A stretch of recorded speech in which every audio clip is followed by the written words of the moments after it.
King Ligyoning Igpampo ng anak, Panibanal na Espiritu, Amen. redefining blessings or understanding karma in another way as good karma. Ita mo po, Katoliko, Kristiyano, eta manwala keng karma. Because karma is a Buddhist notion of punishment as wrong we have done, depicting a punishing God. Bala mo may karma yang ada. Pwede ka sigurong itang salitang ita actually is not a Christian term.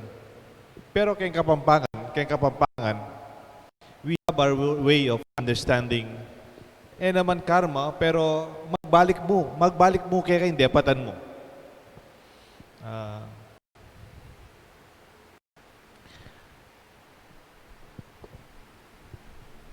King Tagalog, ating salitang alingaw-ngaw, yata. Kaya kapampangan alingongo. Pero kaya totoo, at itang mas malalam, ang kapampangan term for echo. Echo is kablas. Whatever you shout, it will return to you. When you say, hello, hello, hello, hello, hello, hello, hello. Good morning, good morning, good morning, good morning, good morning. Kumusta? Kumusta? Kumusta? Kumusta? Pogi ko. Aliman, aliman, aliman, aliman. So you realize what you shout just goes back to you. In fact, in many ways. Not only once. Babalik dyan, mas malaki pa. We may not call it karma, but anuman ang binigay mo sa buhay, yan ay babalik. I remember a commercial some years ago about our way of disposing our garbage. Merong pinakitang commercial, naglilinis yung pamilya, maganda yung malinis naman yung bahay nila. Pagkatapos nilang naglinis, itatapon dun sa labas yung kanilang basura. Ganun lang. Tapos biglang malakas yung ulan. Lumakas yung ulan. Lumubog. Tapos nung pumasok yung tubig, kasama yung basura nila. Whatever you throw, it will come back to you. Parang ganyan lang ang tingin ng ating buhay. Some kind of a universal rule that wherever you give, what goes on comes around. No? It really, what comes around, dumurot mo rin. Magbalik mo rin. Why am I saying this? We can see our own definition of our own blessings in the way we look at and how we handle things. Ngayon po mahirap yung buhay. We can look at it from a new perspective.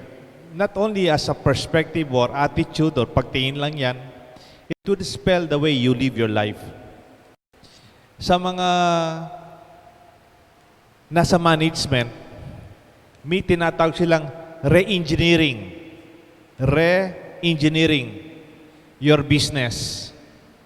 Halimbawa, yung business po ng sister-in-law ko, na pamilya namin, nanay ko, catering. Sino ba naman nagpapakater ngayon in the past 6 months?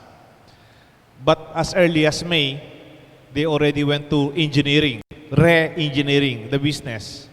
Instead of just people asking to cater, hindi na posible yun, it's not safe for the pandemic, wala sa protocol yan, they started to deliver. Yung mga waiter ngayon, nakamotor. They started to take orders na malilit lang, pero may negosyo. And they began to sell packages of food. Gusto mo ng luto o hindi ngayon, package frozen meat, tapos may kasama pang ricado, ikaw na magluto. It's repositioning your business, your approach to life. Problema? Oo. Pero pwede mong tignan sa ibang paraan. Magbabalik sa iyo kung ano man yung pinagpaguran mo. Pero kung ganyan sinabi mo, ganyan lang talaga, malas. Malas ang buhay. Talaga ganyan. Siguro pinaparusahan tayo ng Diyos. Naparusahan ka nga, malas nga.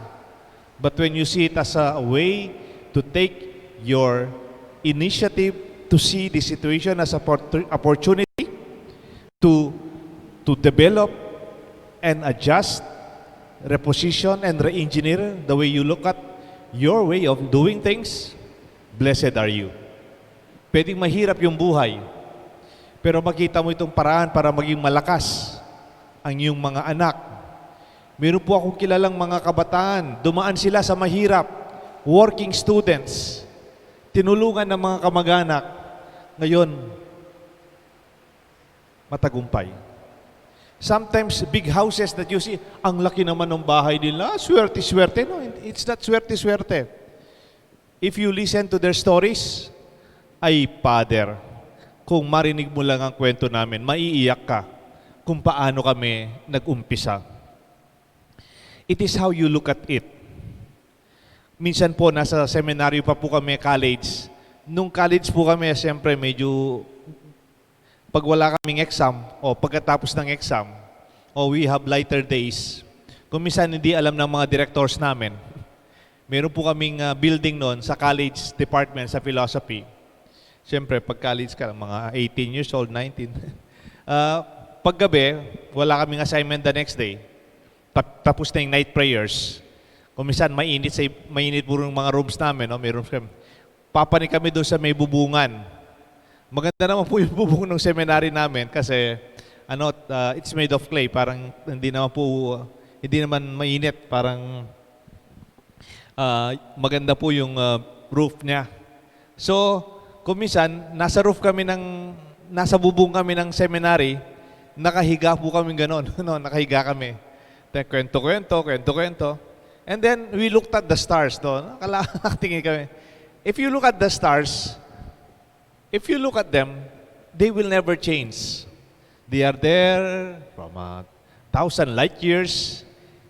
Parang hindi sila gumagalaw. Kasi totoo naman, sa layo natin, they do not change their position. No? Kahit anong tingin mo, nandyan parati yan. Pero, you can choose to look at them from another way. Eh di magbaligtad ka. Eh di you see it another way. It's your way at looking at things that would change your perspective.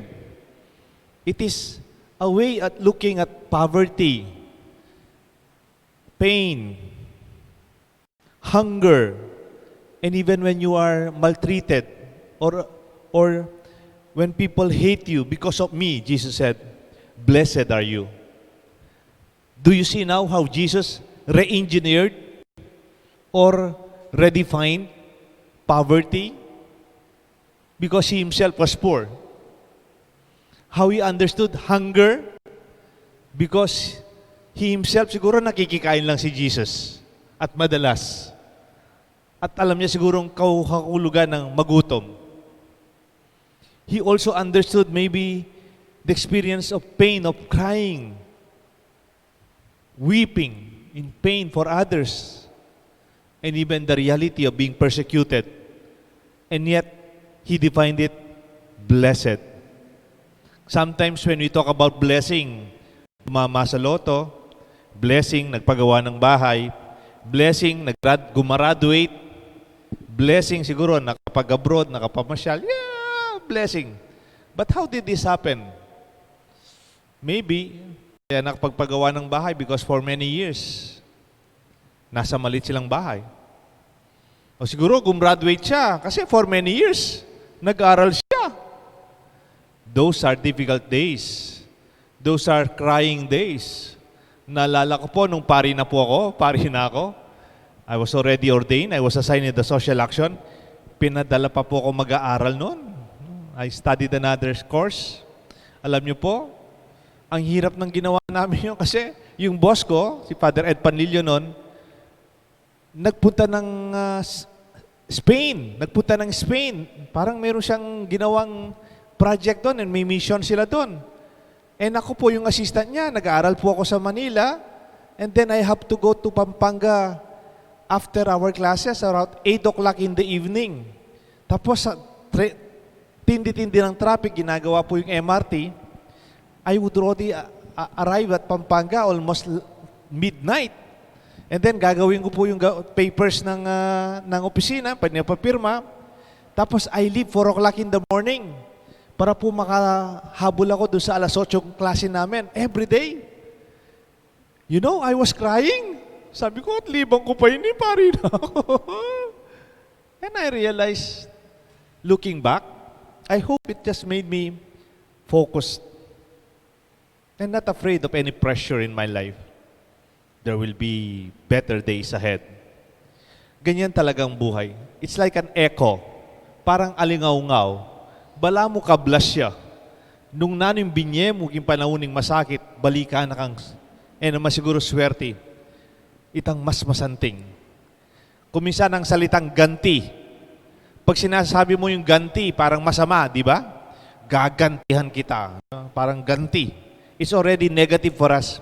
Hindi man, alam niyo po, the word ganti is neutral. It's either good or it's either bad. Depende. You may make a choice. Yung mga teacher dito sa Sapang Bato, maraming mga teacher dito. Pag may panatang makabayan, diringgin ko, no? Sa aking lupang sinilangan, no? Tahanan ng aking lahi, and so on and so forth. Ako yung maging malakas, maligaya, at kapaki-pakinabang. Ano sasabihin? Bilang ganti. Oh. Masama ba yun? Bilang ganti, diringgin ko ang payo ng aking magulang. Bilang ganti, susundin ko ang alituntunin ng paaralan. Tutuparin ko ang tungkulin ng isang mamamayan. Paglilingkuran ko ang aking bayan at sisikapin ko maging isang tunay na Pilipino. That is a way of giving back. Our life has their own ganti. Do not be afraid. Kung mabuti ang buhay mo, maghintay ka ng mabuting ganti. Kung hindi mabuting ginawa mo, magdasal ka that you will be forgiven, that you will be given a second chance. Kasi the second part of the gospel, it's also challenging. Makalunos na kayo, ikaw makwaltang ene. O ikayong mabsi, o sasagakgak, o pupurian. No? There are 4 curses. Why? Potami kwalta ka, manibat kayong mayap. Potan man, sasagakgak ka, kabang kikyaking kapatid mo. Or maybe pupurian da ka, abang panyiran mo rin aliwa. Pupurian mo yung kaya kasarili at the expense of other people. Or maybe they appreciate you like the way they appreciated the false prophets. Be careful. Tayo pong mga Kristiyano, tinuro ni Jesus, maging mas malalim ang ating pagkilala sa mga nangyayari at mas malalim ang ating pagkilala sa ating kalagayan. Mapagmasid. We understand it more deeply. Kumisan kasi, kung ano lang nakikita mo, yun na eh. Hindi naman po, di ba? Narinig niyo po yung kwentong umiyak yung anak niya? Eh di umiyak yung anak niya, dalagita na po, dalagita na. Dalagita na, mas 16 years old, 18. Umiyak siya. Anak, bakit ka umiyak? Sabi ng anak, Mami, sabi daw nila, pangit daw ako. Sabi ng nanay, anak, maganda ka. Tandaan mo to.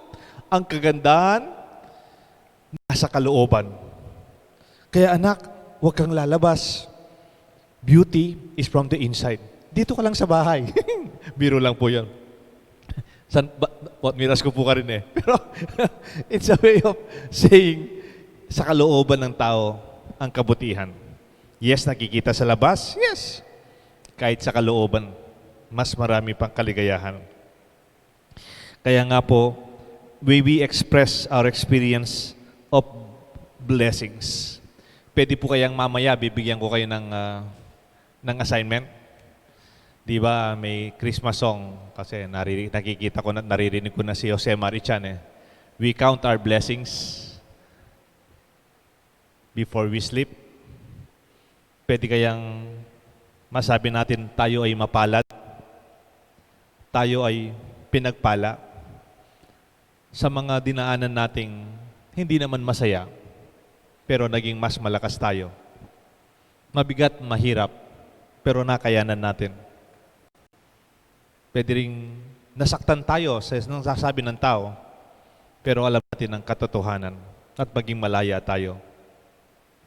At pwede rin ng gutom ng ating kalooban ay magbubunga ng kabusugan sa iba. Kaya pala nagutom ako kasi binubusog ko ang pamilya ko. Count your blessing far beyond the ordinary ways. Redefine your understanding ng pinagpala. Sana ito po ang ating mabuting balita. Ito, tayo ay tunay nga mas malawak ang pagkilala natin sa mga pinagpala. May God bless us all, the Father, the Son, and the Holy Spirit. Amen. Talakad tamo po.